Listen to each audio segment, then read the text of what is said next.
তো হ্যালো বন্ধুরা, তো দেখো সে মানে লাইন তো তোমরা দেখেছো কত দূরেই ছিল আমাদের লাইনটা। তা ওখান থেকে লাইন টেনে টেনে সবে এসছে, বাবার কাছাকাছি চলে এসছে প্রায়, কিন্তু বাবার মুখটা না দেখাই যাচ্ছে না। অনেকটা কষ্ট করে এই মানে এইটুকু তোমাদেরকে দেখাচ্ছি, কিন্তু বাবাকেই দেখা যাচ্ছে না, বাবার উপরে যে আছে সেটা এখন দেখাচ্ছে। তারপরে ওখান থেকে জল ঢেলে নিচে চলে আসলাম।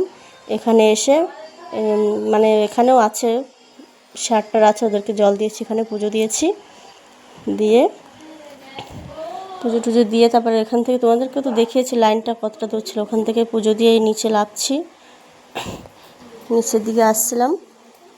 এবার আস্তে আস্তে আমাদের পুজো দেওয়া হয়ে গেছে 6টার মধ্যে। সে আমার ঘটি হারিয়ে গেছিলো, ঘটি এখানে ঘটি হারিয়ে ফেলেছি। সেই ঘটি খুঁজতে খুঁজতে আমার প্রায় 1 ঘন্টা লেগেছে, কি বলবো।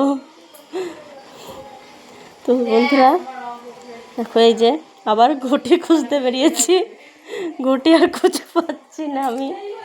তো তোমাদেরকে কি বলবো, হাসি পাচ্ছে আমার। ফাইনালি ঘটি পেয়েছি, পেয়ে এবার আনন্দ করতে করতে আমি বাড়ির দিকে রওনা দিলাম।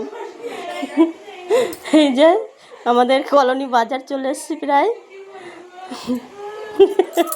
তো চলো ফাইনালি বাড়িতে চলে এসেছি। কান্না করবো কেন, ঘটি যখন পাচ্ছিল না